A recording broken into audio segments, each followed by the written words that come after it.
Hello and welcome to the Cosmo Parenting Podcast, brought to you by the CMM Institute for Personal and Social Evolution. In this space, we invite you to see yourself as someone who is curious about and actively participating in creating your own meaning around parenting. This is our Communicate episode, in which the fourth episode of each month, we will wrap up our theme by offering some ideas for communicating with your children, co-parents, or whoever else might be a part of your parenting, to start having conversations about the things you're learning here. Let's begin.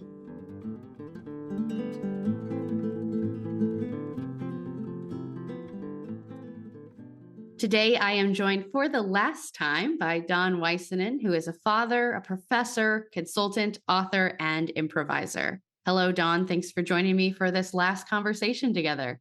Thanks, Abbie. Good to be back again.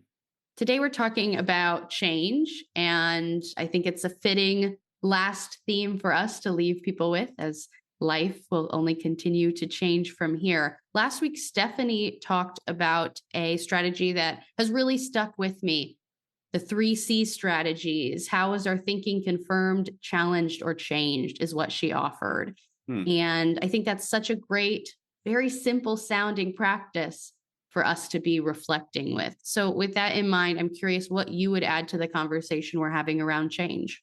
Yeah, this is really pronounced in my life right now because my 13-year-old, especially, his voice is dropping by the day.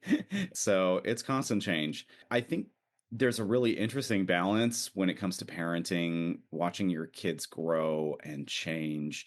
And I think one of the most productive perspectives we can take on this comes from the work of Kathy Salet and Lois Holzman. They talk a lot about putting ourselves in places between being and becoming, where we need to recognize not only our strengths as individuals as we grow, but also who are we not yet? What performances need to be had? What are new selves and new identities that we could aim for?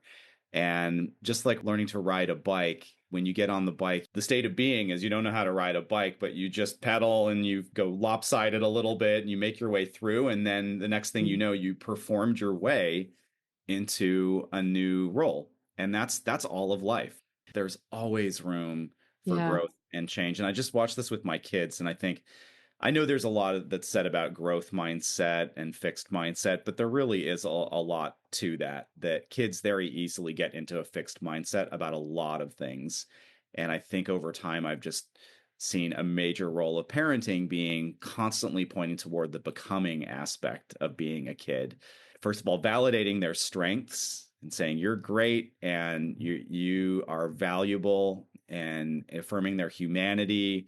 But then also saying, on top of that, look at all these exciting ways to stretch and grow, these different identities that we can each play.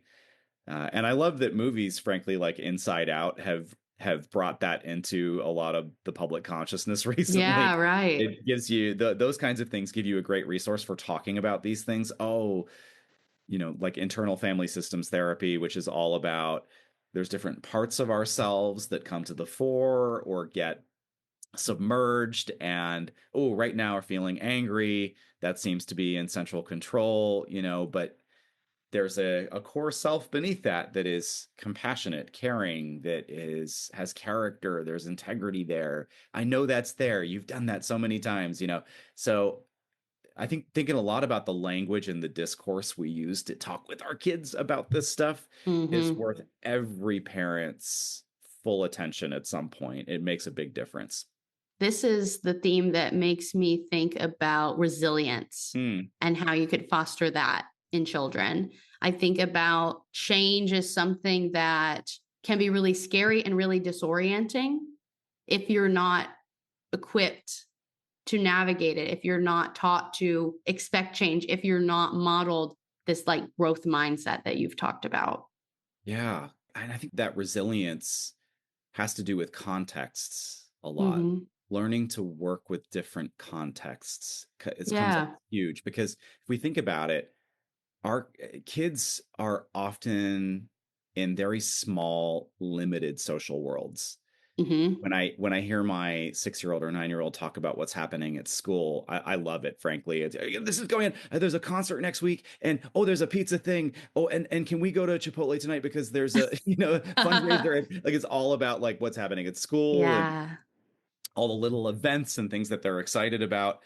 But it also shows like they're in these very limited worlds where everything seems so important and right.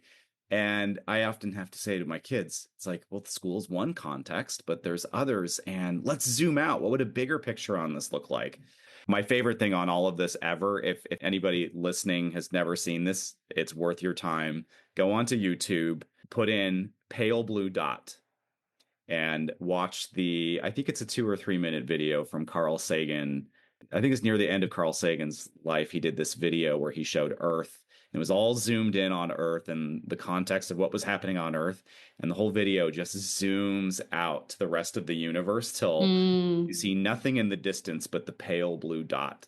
And there you can barely see it at all. And Sagan says, think of all that human beings did they thought was so important. All the wars, all the our economic system, all the talk about this is the most important thing in time and history. And then you zoom out to that pale blue dot. Now, what does that level of context make you think and see? And I'm doing an imperfect job, but as a parent, that's one thing I can help pass on to my kids when changes happen. Zoom out, get a higher level context. Yeah, I think that's such a great thing to leave people with about change. And just as we are wrapping up this month and this year of the Cosmo Parenting Podcast, I just want to give you one more opportunity. Is there anything else you'd want to leave people with? A few things. One is just to try new performances and experiment. Do things you haven't done before. A lot. We talked about raising and lowering status. Give that a shot and take stock. Do I usually play high status with my kids? Do I play low status? Do the opposite. Play around a little bit. And I think the second thing is just that structures can really help. You and I talked about order and chaos and things like that, but putting in a weekly Sunday night dinner where we have this 4-part structure every single week. It's a ritual. What was good from your week? Here, let's talk about what's going to happen this week. Anybody have any concerns, any problems or challenges we should talk about as a family? And then last thing, we're going to play a game. Just rituals. I've found structures do so much work in maintaining a family structure, offering spaces for kids to communicate and collaborate with parents. Mm-hmm. Otherwise, a lot of parenting just seems like everything is happening it's all reactive. So I think those are two things: new performances and adding Mm-hmm. some structures to where we can improvise our way through parenting and family life or caretaking, whatever it is, we can do those well are really important. And then the last thing, what we just talked about, zoom out to higher level contexts when possible, because when everyone's flooded and dysregulated, and Yes. that really is what happens with dysregulation. It's all about the now. Mm-hmm. Very little sense of past or future or larger contexts at play. So accessing higher level contexts, zooming out for bigger picture, I think that's really critical too. Boy, do I need all of those things, just me, myself. Yes. So Yes. we bring it to the level of parenting, I think it's only heightened. Yeah. Well, I'm really happy with what's kind of emerged over the course of all these episodes we've done together, because the title of the week 4 episode each month is Communicate. And there might be some people having listened to these episodes saying, hey, where are you telling me the words that I'm supposed to say? I'm not hearing any of that. And so I think by now people will get the sense of what you just kind of touched on, that when we're talking about communication, it's about the space we're creating to Mm, act into. It's more than just the words we say. So when yeah. we're talking about communicating Yeah. around parenting, it's in your behavior, it's in those nonverbals, it's in the modeling that you do. And so I really hope that people feel like what they're taking away is this kind of, we've talked about it like a toolbox, this kind of whole picture of, now I have all these great resources that I'm practicing, I'm playing with, that you're improvising together. You're using all the tools that you just talked about. So thank you so much, Don, for everything this year in this Cosmo Parenting. Thanks. This has been really great. Great. And thank you so much to everyone who's listening and has listened through this whole year. Don't forget to check out www.cosmoactivities.com for all our other free resources in the series. And please comment on this podcast episode on the Cosmo Parenting Substack. We are so grateful to have been on this journey with you, and we will look forward to joining you for one final episode next week as we wrap up Cosmo Parenting.